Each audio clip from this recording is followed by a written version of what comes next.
Ladies and gentlemen, welcome back to the Axie Developer Chat. This is the third one of these, and we're very excited to talk to everybody about Ronin. The release just went out 24 hours ago, so I'm sure you have a lot of questions, a lot of curiosities, and we're going to tackle some of those today, as well as, I think, lead into a broader conversation about the Axie ecosystem, certainly talk about where we're going long-term, but also talk about where we're going short-term, and maybe some economy balances as well. So, Jeff, Alex, how are we? Alex, you first. Nice to see you on the developer chat. How are you, my friend? Thanks, Andrew. Happy to be here. I'm very excited about the Ronin release. Obviously, it's been a thing that's taken up a lot of my time lately. So happy to see that everything went as planned there. Obviously, a lot of stuff happening on the back that is not so clear for the entire community. So yeah, looking forward to touch a little bit on that and also what the plans are for Ronin Network and Sky Mavis as a whole, in addition to kind of taking a deep dive into Axie Infinity, of course, which is what we're here for. Absolutely. Axie Infinity, it's what we come for. Jeff, how are we today? Yeah, doing well. Happy to be here. It's been, definitely a busy week. So yeah, just excited to touch base with the community. These are, these are really precious moments where we get to kind of talk directly with our with our awesome citizens of this digital nation. So yeah, happy to be here. Yeah. Yeah.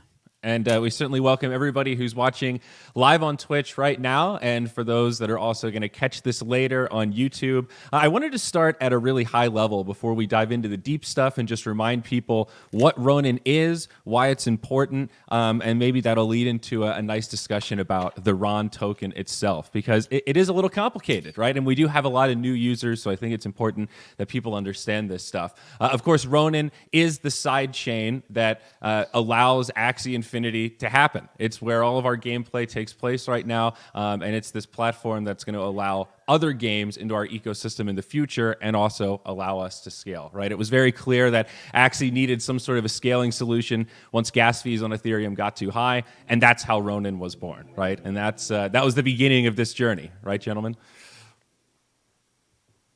Yeah, I think maybe I can shed some light on, how we got here. Of course, especially on the Ronin sidechain stuff. I mean, Axie has been a project that's been in development since very early 2018. Over time, we've gone through many, many different iterations. I mean, we had a part of our infrastructure on Ethereum, and then we used Loom Network, which, for those who have been in for a long time, remember that it wasn't ideal. And then we needed to take a step back and assess opportunities.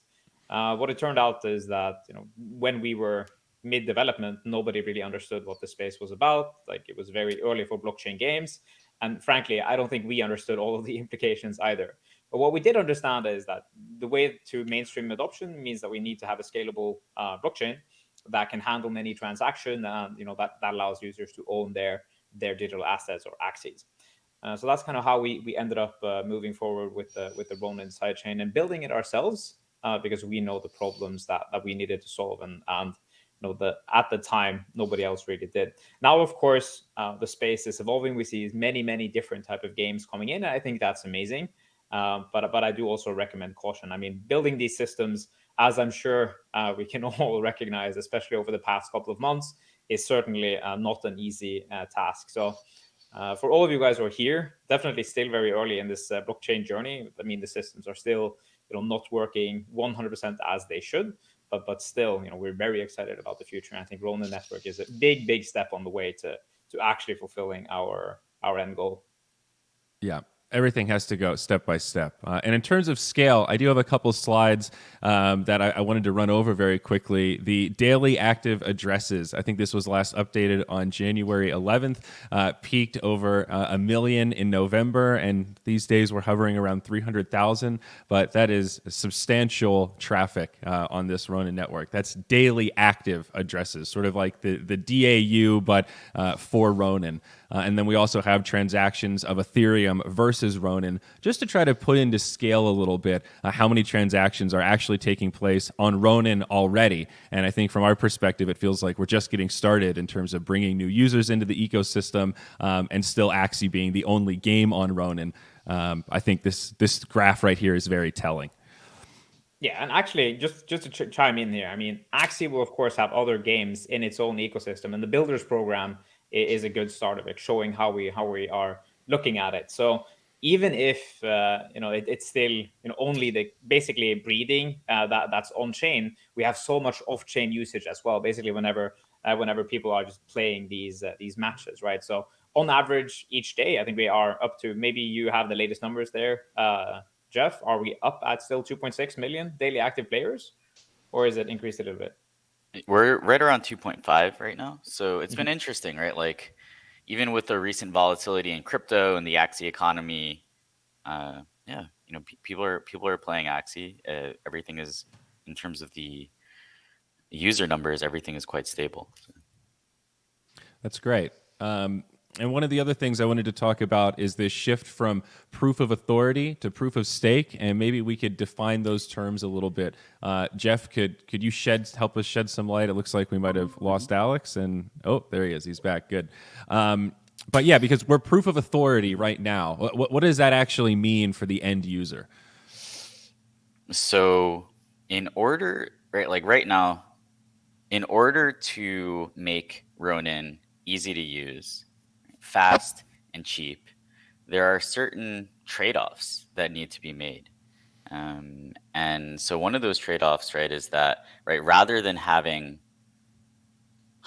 tens of thousands of miners validating all of the data that's being added to the blockchain, we have a permissioned set of validators, right? Sky Mavis and some of our allies. You guys may know that Axie Chat is one of them. We have validators that are actually in charge of adding new data, new blocks to the chain. So that is proof of authority.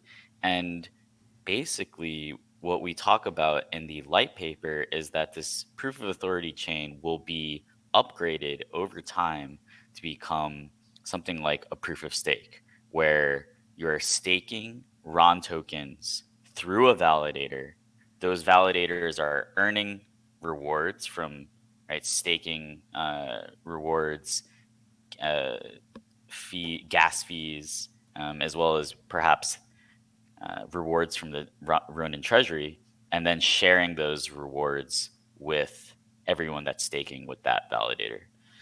So yeah, that's basically yeah, proof Okay, of authority versus proof of stake. I got you. I think, So, yeah. no, go ahead, Alex, Also, please. yeah, I just kind of want to chime in a little bit there. When we're looking at the future of Ronin network, right? As we're saying, we're quite permissioned for now.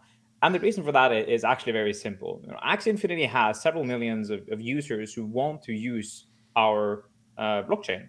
So that means that we have to be a little bit careful with the people that we are letting in for now. Over time, as the Ronin network is scaling more and more, we intend to progressively open it up so that actually more people can deploy their own smart contracts, and also, yeah, more games as well. And that's not only like third parties, but for the Axie Infinity kind of ecosystem as well. So, in terms of defining tokens, right, we talk about AXS as the governance token of the Axie universe. Is it proper to say that Ron is the governance token of the Ronin blockchain? Yeah, I mean that's a part of what it does.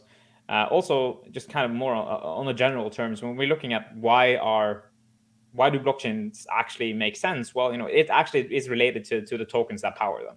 So every blockchain needs security, and blockchains need to pay for that security. So that's a part of like why they are even decentralized in the first place. So you need a token to reward those who are validating the blocks, and for us that is the Ronin token itself.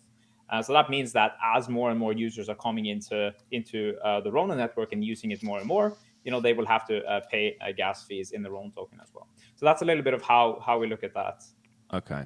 And I think that makes sense mostly. And now I want to start moving into some general questions that I saw on Twitter, and also just questions that I kind of formed based on things that people were discussing and some confusion points that seem to be occurring. Will Ron ever be used as in-game rewards? Because it's not a game token. It's clearly not a game token. But are there ever going to be moments in the Axie ecosystem where maybe there's like a small chance where you get a little Ron if you win an arena match instead of it only being SLP? For example, could that ever happen? I'm not going to rule it out. So, the way that we've always said Axie's function is that they are supposed to be able to earn many, many different tokens. Now, most of those tokens will be tied into the Axie Infinity ecosystem, just like SLP is the first of many tokens, and you can now also earn AXS. But in the future, as we partner with different companies, that could be really massive ones in real life. It makes sense that as they are putting in their own tokens, as they are entering the blockchain space, maybe you will be able to earn those with your Axies as well. So of course, maybe Ronin in the future, but it's not something that we have planned immediately. But I think this is really important as for people to kind of grasp that Axies are basically the ticket to the entire Axie Infinity ecosystem, and that you can farm different type of tokens. Now, how that will look like in the final stages is still up for determination. But yeah, I think that should be a pretty bullish thing for everyone who's holding Axies right now. I like that. Axies as a ticket to the universe. Jeff, anything that you want to add on to that in terms of reward structures? Yeah, so what I'll say is, right, 30% of all RON has been reserved for the community. And so basically, this year, a lot of that is going towards the Katana liquidity pool rewards. But, what we do with the community rewards in the future, past 2022, I think is TBD. And right, I think one of our guiding principles is our players should be able to earn ownership of our various products by interacting with Axie Infinity, right? That's one of it's not actually about earning money. It's actually about earning ownership, earning a place at the table. That is, I think, one of our core guiding principles. So, yeah, I think a tournament, maybe even a leaderboard season sponsored by the Ronin Network, that could be a fun experiment to run in the future and see how it resonates. Okay, I like that. That's kind of funny to think about Ron as a sponsor of an Axie tournament, but it's actually sort of perfect. The market's right on brand. That's Actually, I think I also want to just mention in terms of the Katana rewards and people who have been farming Ronin. I mean, right now it's going to a lot of those people who have significant amount of assets, because these are the things that we need in the Ronin ecosystem right now. So why are we rewarding liquidity providers, for example, with RON tokens? Well, the answer is simple: because we need liquidity for trading. So it makes sense to reward it. So in the future, what do we need? Do we need the players to be able to find Ronin so that they can have a stake in the Ronin network? I mean, I find that quite likely, actually. It's just that it's not something that we have set out to do yet. But yeah, there is a significant amount of a portion of Ronin tokens up for grabs here. So I think we'll have to figure out over time how we can use those most effectively, because that's basically what's important here. Yeah, and of course, all of this is outlined in the Ron light paper that's now been published on the web. You can find the link very easily from the Axie Substack. There's just a recent article about the Ron token being released, and that can send you to all the details about all the different allocations and all that stuff. This isn't secret information. It's all out there if you want to dig deeper and kind of do your own research, as they say. Another common question that I've seen is about single token staking, right? We have single staking for AXS with pretty nice rewards. We don't have that with SLP. We don't have that with Ron. Will that ever be a thing, I guess, for either of those tokens? I guess for Ron, it's a little different because we have validators, and that is a form of single token staking, but that's not accessible to just your everyday Katana user. I think that's more what people are curious about. So yeah, so basically in terms of sided Ron staking, right? The idea is for anyone to be able to stake their Ron through a validator, right? So if you do not have a validator and you want to stake your Ron, what you would do is you would choose from the selection of the menu of validators. Do you want to stake with Sky Mavis? Do you want to stake with Axie Chat? Do you want to stake with DAP Radar, right? And then you stake through them by staking your Ron tokens with that validator. And basically what happens is the staking rewards are issued to the validator and then shared with everyone who's staked with them. So that is the architecture that we're most likely going to go with. It's possible that things change. Why? Because this is an entirely new industry. There are technology breakthroughs that happen on almost a monthly basis.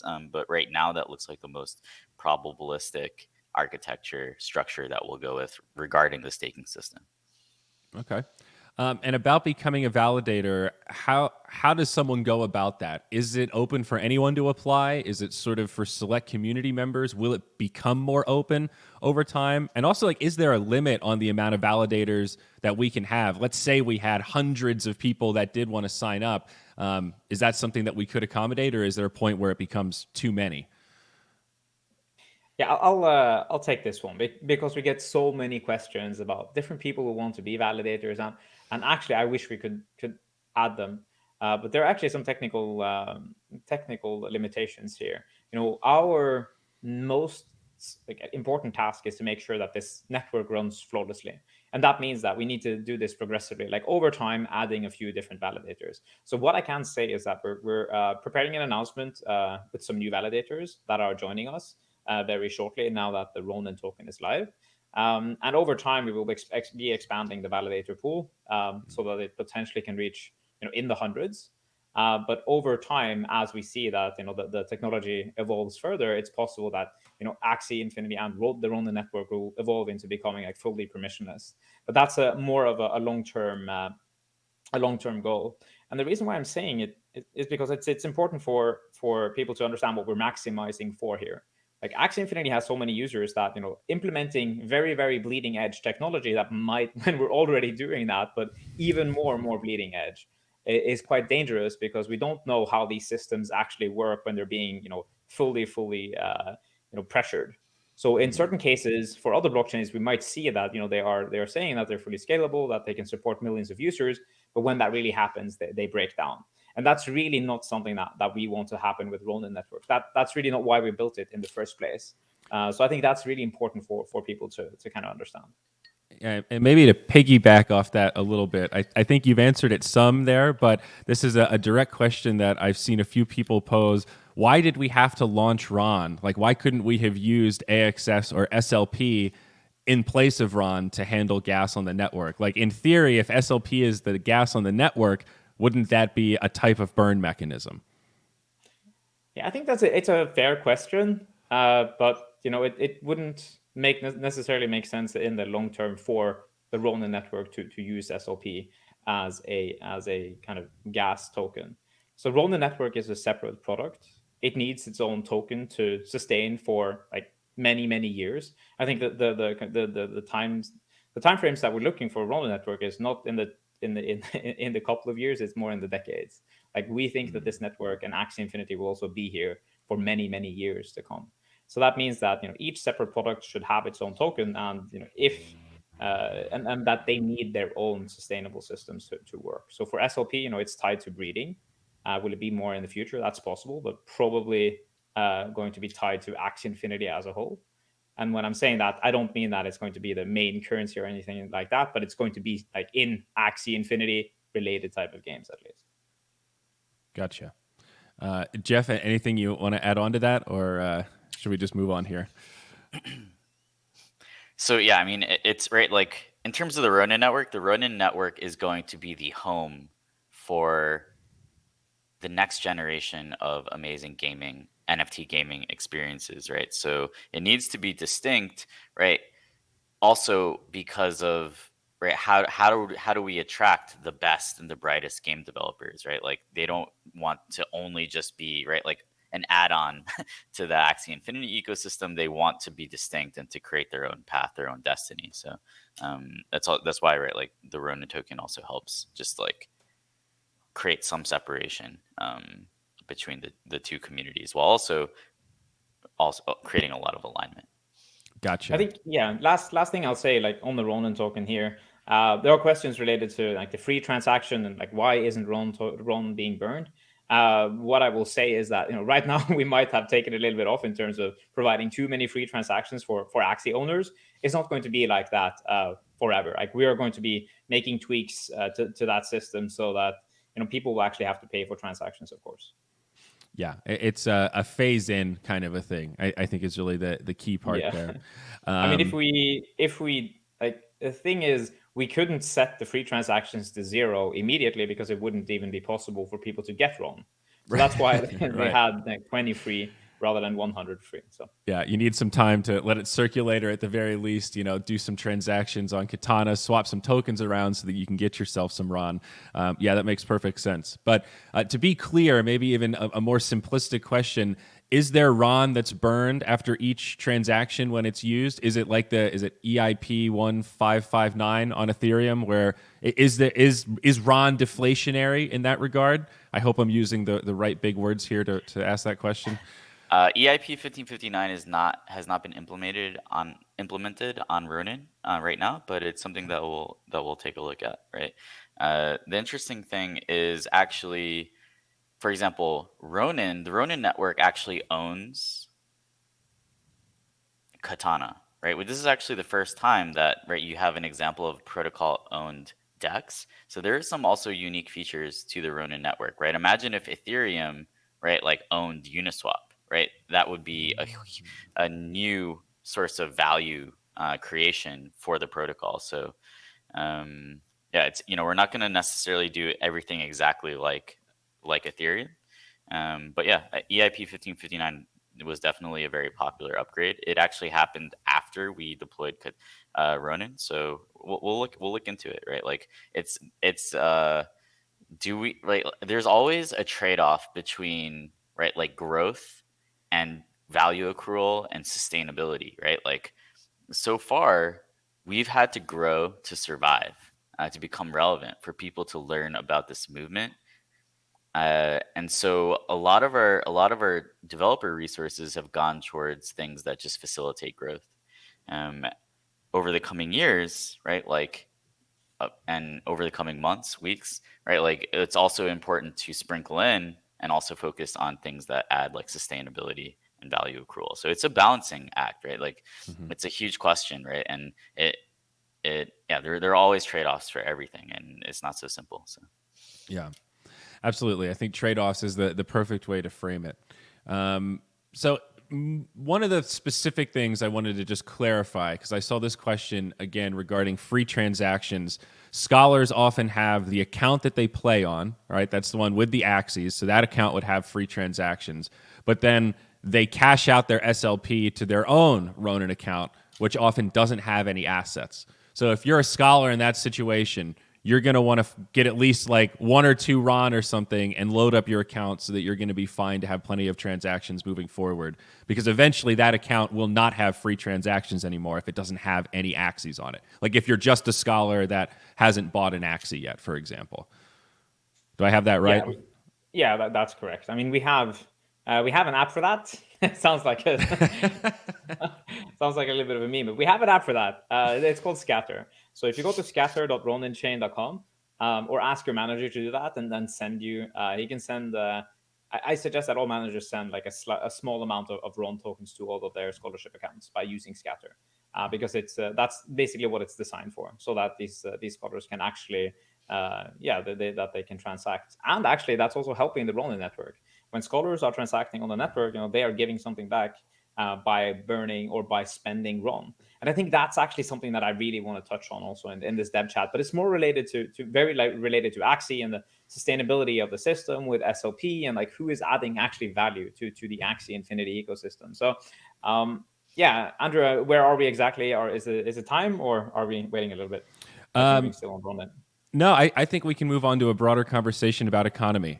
We covered most of the key questions I wanted to get through with Ron specifically. So let's talk about the broader conversation. Obviously, a lot of questions about SLP, the future of what those burn mechanisms look like. And I think there's questions and concerns about how all these tokens tie in with each other and how they're all interconnected, and maybe how they'll be more interconnected in the future. Yeah, this is quite a big package to start unpacking, I should say. So I think I'll start at the very high level with some principles of how we designed Axie, and what do we actually want to reward. So when we started to create Axie Infinity, and basically the idea of rewarding people with tokens was for their effort and for the value that they contributed to the Axie Infinity ecosystem. Now, when we look back at it, actually, maybe Axies themselves are a little bit too useful, because each Axie has a never-ending, basically, ticket to produce resources without after you've done that first purchase. So that's something that we are looking really deeply into. And especially also when you consider like what kind of value are people adding back into the ecosystem when they're playing basically only adventure mode, for example. Like adventure mode is is an example of something which is actually more of a tutorial at this point, and we rewarded people for interacting with the tutorial and learning the game, learning the basically the mechanics. And now it was never really intended to be a massive part of people's lives, but it turns out that people take something that you make and run with it, and as a team we have to adapt to that. So that's something that we spent a lot of time considering, like what happens if we are really being very aggressive against adventure mode, or if we're taking a kind of a step back and not doing much with it. So expect some changes there in the coming weeks. Jeff, I'm sure you've got something to add on here. Yeah, sure. So I think Alex kind of touched on the broad principles pretty well. So right, like I guess I'll just focus on a couple of different things, right? So clearly, right now, SLP, right, the mint to burn ratio is out of whack, right? Only 25% of the SLP that's being emitted each day is being burned, right? So how do we get this to be balanced, right? The interesting thing about SLP, the magic of it, is that as we are growing exponentially, the amount of SLP being minted or created each day grew exponentially. That's actually good in that it allowed us to accommodate new users. The issue is that, right, like as growth slowed, the amount of SLP being minted each day, right, as growth slows, burn also slows relative to how many people are in the user base, right? So when that happens, there needs to be an adjustment of SLP minting where it's back, more balanced with demand, right? So it auto scaled up, but didn't auto descale as demand went down.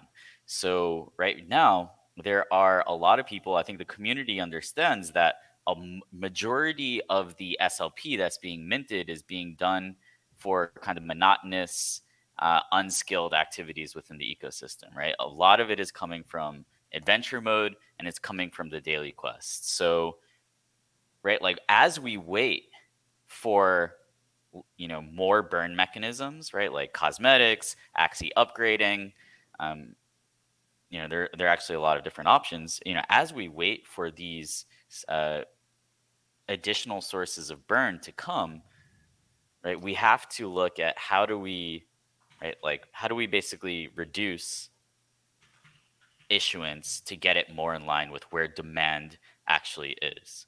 Because there is no free lunch. We still have to abide by the laws of economics in the universe where, right now, there's a clear issue where, right, demand, right, around 45 million SLP is being burned per day. But 200 million SLP is being created per day, right? So in the short term, we cannot get the amount of SLP being burned close to 200 million. That's not going to happen in the next days or weeks. So what we have to do to balance the economy is to figure out where can we strategically reduce issuance to get it much closer to 45 million SLP per day. So that's that's basically how it is, right? That might be brutally honest, but that is right. Like that is basically the situation that we need to address right now. We take it really, really seriously. We know that people, right, like that a strong economy, is something that a lot of our community members are depending on. So we know that it's important. But ultimately, at the end of the day, right, like the tokens, right, like they need to be rewarded based on skilled play in our ecosystem. And right, like in order for people to be able to earn by playing the game, there have to be people that are spending for fun. So that's basically of how it course works. tied also to Axie Origin, as the game is being released with more gameplay, more live operations, more tournaments. Basically ways for people to actually spend money in the game because they actually love it. And we know that there are many people in the game who love Axie just by interacting with it. So what I will say is that some of the changes that we made so far have kind of been leading into this direction, with adventure like SLP being reduced first, and then we had the 800 MMR rule against bots, and now we're also increasing the breeding cost. We've had multiple ban waves, against multi accounts.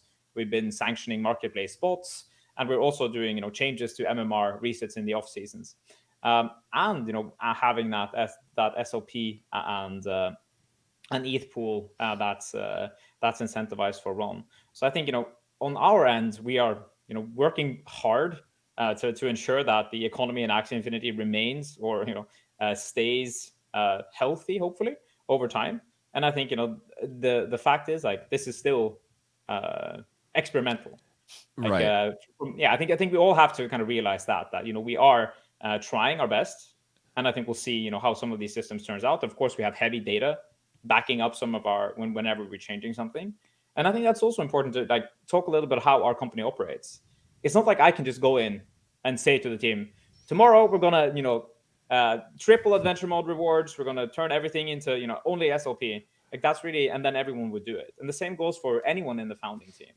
Like we make decisions together based on hard data and also combined with intuition. So these things are like it's a combination of the experience that we've earned over time, I would say, and that's what makes Axie Infinity and the Sky Mavis team special compared to and why we even managed to get this far.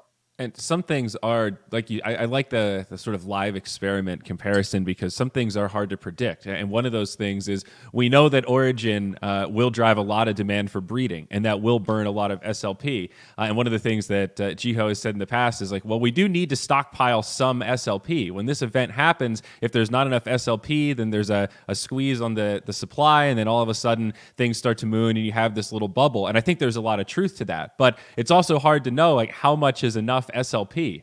How many Axies are we going to have to breed when Origin comes out as the meta evolves? Like we can model things out, right? But we don't know. We haven't released a game at this scale yet, and those are the kind of things that we have to keep in mind when we're balancing, and always have to remember that change, even small changes, can have really big ripple effects. So really big changes can kind of cause tidal waves in the ecosystem. Sometimes that's necessary, but it really has to be thoughtful and planned out, and not something you want to do too quickly. I think, I think you can't take it also, back. Yeah, exactly. And also mentioning that we are, like, frankly speaking, sometimes at the mercy of the broader crypto market as a whole. Mm-hmm. Like when there are bull cycles, everything goes up. It doesn't really matter if you have a bad product or solid product, or the general feeling is that everything is basically going to the moon. When the market goes into bear, that's really when we'll see which economies are sustainable, what systems do we need to change, and that's some real talk. We have to be cautious of that. And when the economy also goes really into a massive bull market, some of the valuations on certain assets, or for example like SLP, might go really high on the band, and then they might go further down than they were supposed to.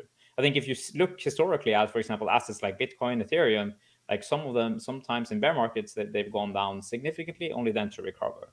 Now, I'm not saying that SLP is going back to where it was, because that's hard. I don't really make those type of kind of. I don't say that easily.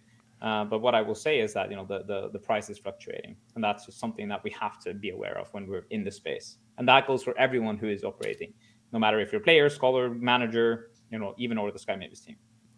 So I like all that on a high level. Short term, though, what are we talking about? Like, what about an SLP buyback? That's another one that gets brought up a lot, and I've heard a lot of different arguments about whether or not that's like cost effective in terms of actually making a difference. I've heard people say that only works if something like a venture got turned down in terms of its rewards, so that there's multiple forces at work. And I've heard some people say that it's just a great signal, that even if it doesn't make a huge dent financially, it could make people feel better emotionally, I guess, let's say. What are the thoughts about the SLP buyback? And I guess there's a wide spectrum there in terms of how much could be bought back and when. So very open-ended in nature. Yeah, sure. So I'll tackle this one. So we actually put out a dev journal on January 4th talking about all the ways to actually help balance the economy. And one of those things, and I think that is very popular, is this idea of using a portion of marketplace fees to buy back some SLP. So it's definitely something that we're considering. It's on the table. It's not a magical band-aid, right? Like golden turnkey solution.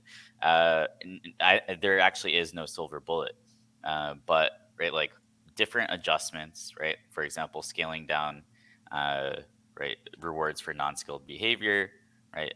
An SLP buyback, we're adding more burn mechanisms. We did add the Lunar New Year event as a additional source of demand for Axies.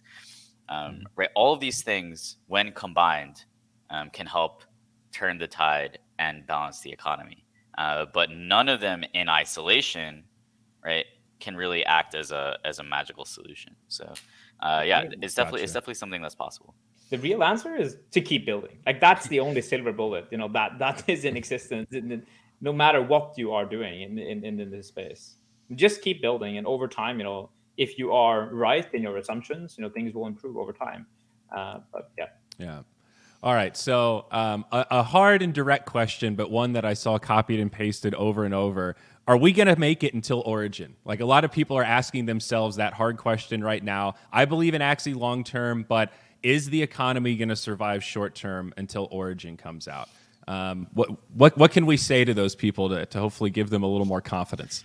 Well, we've been here since 2018, right? Like people have been pronouncing that, oh, Axie is going to die. Actually, since I think the first week of Axie Infinity, right? This is just a CryptoKitties clone. It's going to die, right? Like actually our economy crashed and rose from the ashes like a phoenix many times over the last 4 years. Not to say not to put the recent struggles and economic volatility, not to take it lightly, but we've seen this before, and yeah, we're gonna keep building. We're going to launch Origin, right?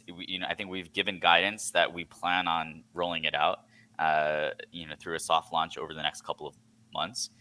It's going to happen. And what happens in the short term until we get there, yes, right, it's important, but that is by the definition short term, right? So all we can do as developers is seek to optimize for the people who believe in Axie Infinity, who love this community and are thinking long term. Those are the only people that we can try to satisfy and make happy. If we try to satisfy every single person on this planet, and the people who are acting very emotional and thinking short term, it's going to be impossible, and it's actually going to prevent us from succeeding long term. So the thing that we can optimize for are the long term missionaries. That's why we always talk about that long term thinking, long term missionaries. These are the people that we can optimize for making happy. And I understand that there are some people who rely on Axie Infinity for short-term things, and I feel a lot of empathy for them. But it's just impossible for us to optimize for that and create a sustainable, amazing ecosystem in the long run. Worth touching on here is actually the concept of universal basic income, right? And that basically everyone gets something that they can live off, from the states each month. Enough so that they can spend their time on whatever they want, and a lot of people were potentially touting Axie as the next universal basic income scheme that could be a potential. And from what we see is that it actually is possible to distribute tokens to a massive amount of players based on playing inside the game, if some of the nation states would want to do that. But when we look at how do we actually make a sustainable ecosystem and how many should actually be able to earn potentially in Axie, I think we have to, first of all, let's check back at traditional gaming. How many people are making a living there? Like I come from the esports space. I love watching esports, and of course you do that, Andrew, too. But how many players in Dota 2 are actually making a living playing that game? I think there must be less than 100. And in Axie, we have all 2.5 million daily active players. And already those who are placing high on the leaderboard, that's probably even more than the entire kind of professional base in Dota 2 already. So what I think is that over time, we'll see a larger portion of players being able to, have an income in Axie, but, it can't be literally everyone. There has to be value that they bring back. They have to, be skilled players potentially. And there also has to be players who just love interacting with the ecosystem and love playing the game for fun. Like they find the entertainment value to be the most important piece of it. Like play and earn. That's what we're aiming for here. And I think that's a really important kind of distinction here. Yeah, and it is a little bit of a shift as well. And I think for the, it's important to remember that Axie is a universe, and the game that we have right now is the Axie Arena. So this card game where the Axies are battling, this is the competitive mode, right? This is for those gamers that love esports and those, kind of zero sum style like MMR leaderboards where it is really competitive and really strategic. We know that that doesn't appeal to every type of gamer out there. There's achievers and collectors and discoverers and people that just want to go out and see their Axies in the wild and just connect with the community and play games that have a very low sense of urgency and just sort of a beautiful landscape, the Breath of the Wild style vibes. So I think sometimes people confuse that and look at the current game we have right now as the Axie universe, and this is just one piece of it. And I think this specific piece we've got right now is kind of designed to cater to the more competitive gamer kind of mindset. Yeah, and also one thing that I am very much looking forward to is meeting more people in real life. And I'm not talking about like these smaller meetups, but having like places around the world where we can see the community, see the people who actually care about Axie in more than just a very extractive sense. Like who are the true missionaries? Mm-hmm. Who are the guys who believe, and guys and girls, I should say, who believe in the Axie Infinity mission and think that that potentially a game where you actually own your own assets. And that you have the potential to make something, like to be a part of the ownership group by earning tokens is amazing. Like it's a massive innovation in gaming. And these people who see Axie as it's the first of its kind. Like that's something not to be taken lightly. Like when I'm looking at the future of Axie, I see something that can rival Pokemon. Mm-hmm. Like I'm not thinking, of course, like I need to be more careful with what I'm saying here. I'm trying to think in the short term too, but my head is very focused on like what happens in the next years of Axie Infinity and how can we make this into something that's actually as big as we want to. It's an important balance. Still here, I think it's still really early. Like how many potential gamers are in the world? Like several billions. Yeah. So, and not only that, but also in the crypto space.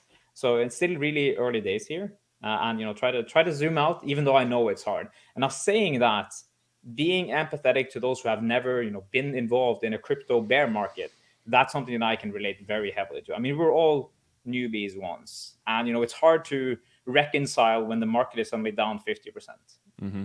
I don't want to take that lightly either. But the only thing I can say is that nothing easy. Nothing comes easy. You have to find that like conviction inside yourself. Like, do I actually believe in this tech? Do I believe in Axie? Do I believe in the team?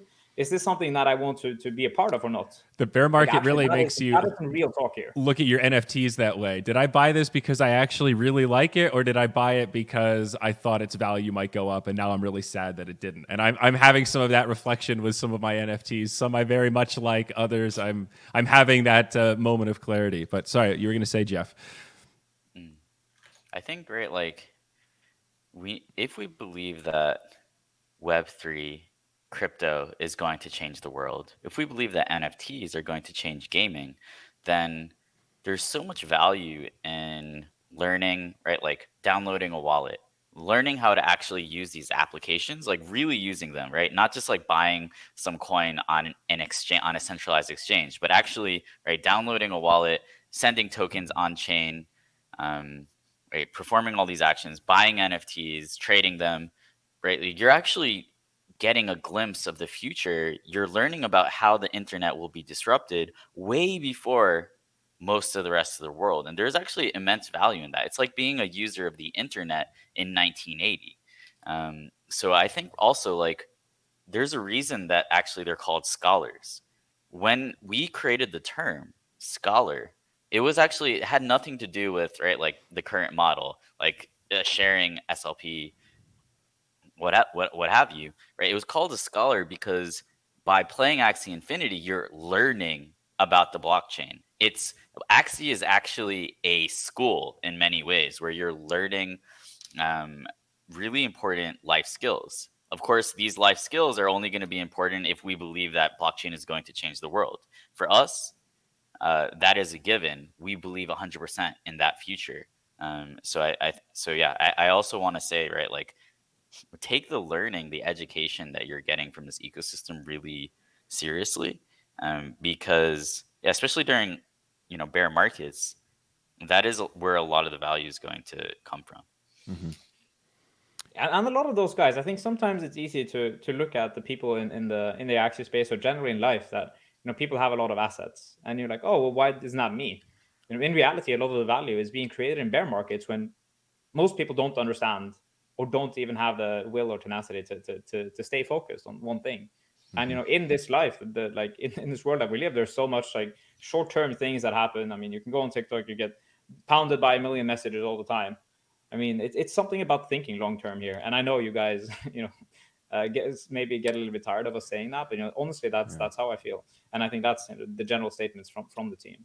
Yeah, there's lessons to be learned everywhere, and there are a lot of silver linings, I think. And these are the moments where you really get tested. I can definitely say in like the 2019 bear market, I lost faith. I liquidated, and then I came back, and I've regretted it ever since. So I've been through that cycle once. I remember what it felt like, and I remember what it felt like to finally realize that and just let all my assets go, and then to come back later and just accept that, okay, I got it wrong. I actually do believe in this, and I was talking to some of the wrong people, and I needed a better data feed. It really is a process, and if this is your first bear cycle, I really can empathize with you. And I also believe that as much as you do research, it is hard you just kind of have to live through one. There isn't really anything that replaces it. It's like stand-up comedy. You can prepare and write jokes, but nothing replaces actually going up on stage and doing it in front of an audience. So, despite all of the talk about focusing long and being early adopters, it does hurt in the short term. And I don't know what to say about it other than I've been there, and I'm still here with you through this one, and it does hurt. But we're gonna make it. I think that brings me to one of my last questions. It's like no, that's the last thing I had in here. Are we gonna make it, man? Like, are we gonna be okay? I think some people in the community need that virtual hug right now of just like, hey, man, it's okay. We're gonna make it. I don't know. Any follow up to that? So, I mean, the Axie community, one of the reasons that Axie works is people love their Axies, and people love the people that they meet while playing Axie. Like a lot of the reasons that like the crew from 2018, 2019, I think stayed in crypto is because they had this support system of people in the Axie community that they could hang out with, right? Like as a crypto person, it can be very isolating to be involved in this space. A lot of the times, nobody in your personal life is involved in crypto to the extent that you are, right? The Axie community is a place of like-minded individuals where everyone is going through, right, either the same joys, the same struggles and hardships. So, yeah, like definitely these times are amazing for making friends, forming relationships, right? Like there are Axie communities popping up around the world. I play basketball with Axie community members near where I live, and go to the gym with them. I think like this is a time for those types of activities. So everyone in the Axie community is going through hard times. I feel like right, like even right, like we're going through hard times. We can also relate to the community, and I guarantee that every single Axie community member can relate to you in some way on a level that right, like even your best friends in the physical world cannot. So definitely take comfort in each other, learn about each other, ask each other questions, and I think that's where right, like I think that's what I would be doing right now. If I were you guys, right? Like really, getting to know each other. Like the Axie community is one of the only places in the world where, right, you can get mentorship and friendship from someone, anywhere, anyone, anywhere in the world, right? So really take advantage of that opportunity. Like you can DM, right? Like some really awesome, really successful, really knowledgeable people, right? And if you say that you're a member of the Axie community, there's already going to be this common shared bond. So yeah, I'll leave you guys with that. Yeah. I think for me, what I will say is like more generally speaking, is like life. That I think as long as people improve every day and you don't succumb to basically being toxic, I think it's so easy sometimes that you get lost in your own mindset and you're like, oh, you start doubting your your decision. like going back to first principles and trying to be a little bit stoic, actually, and just thinking like, is this out of my control or inside my control, and what can I do to improve? Like, can I actually help the Axie community in any way? The feedback that I'm giving here, is this helpful or not?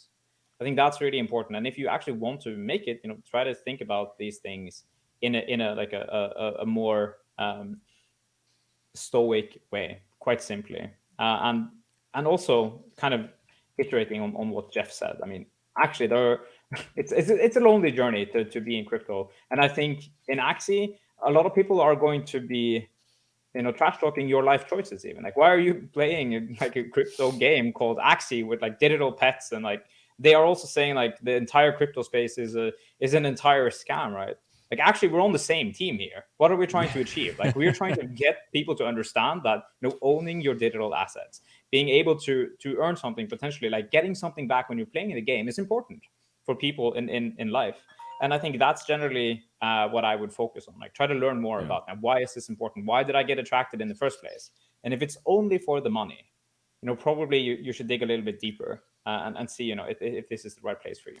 Yeah, the word community often gets overused in these kind of developer talks, and I've seen people meme about it on Twitter. But in these tough times, it does seem like, from what I've observed, the guilds that have put the most effort into building community and interaction with community members and having them engage with each other, these are the guilds that are weathering the storm much more effectively. They're the ones that are seeing less scholars drop out, and they're the ones that are seeing scholars that are excited to connect with one another and have this shared passion for the game and really start to embrace this play and earn mentality. And I think for myself, even speaking anecdotally, the days where I feel the anxiety or it's sort of getting the best of me, or I'm stuck on that I'm down 10% loop, I realize it's because I haven't talked to another person in a while, and I need to just pick up the phone and call a friend or talk to Stu or talk to Jeff and just, hear from another person. And sometimes just hearing that someone else is also having a similar struggle is enough to bring you back and realize, oh yeah, everybody's also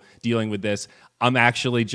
This is par for the course. I'm middle of the bell curve. Everybody's feeling a little bit of that panic right now. For me, I need to feel some of that common ground. And I get that the most from community, my personal community, others that I'm a part of, and members of the Axie community. So I just used the meme word like 10 times in 2 minutes, but there it is, guys. Keep building. And on the personal level, just try to connect with each other. I think that's really what it's all about. All right. Well, any other final thoughts here? Because we do have one final surprise to end this, per usual. Anything else we need to add to wrap up this dev chat, guys? This was a real pleasure, per usual. Thanks for having us. Yeah, I think great. Like, let's stay focused. I also want to say that when times are hard, people get a little bit cranky, upset, and you feel like you want to fight people online, right? Like, you might want to fight against other communities, you might want to fight your favorite Axie influencer, whatever. You might want to go on my Twitter and say really mean things, right? But we need to, as a community, really band together, and we can't try to find enemies within our ecosystem. And that also goes for other games. We have huge enemies. There are, right, like the traditional gaming industry, right? They are really against the NFTs right now. The media, right? They don't really understand what's going on here. There are huge players like Facebook, right? Trying to come in and own and buy the metaverse. We have much, much larger enemies. We can't fight with each other. So I want to see us really focus, mentally prepare ourselves for, the next couple of months. Is going to be really important. It's going to be really important that Origin goes well, that you're all being amazing ambassadors for this community. As an Axie community member, anything that you do reflects on the rest of us.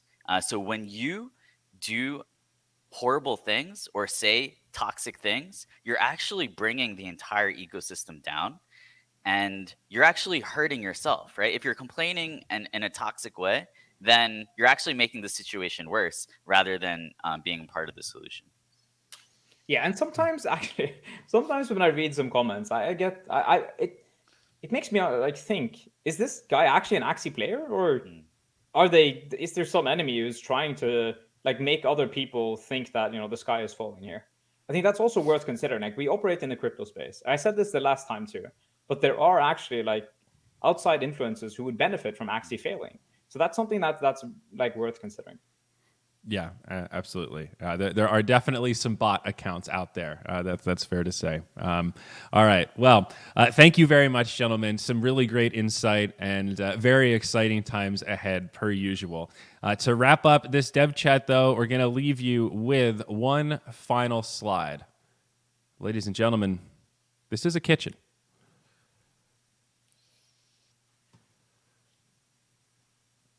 All right, that's it. Thank you very much. We're going to let this soak in, and we will catch you on the next one. If you joined us late, you will be able to find this on YouTube. Thank you so much.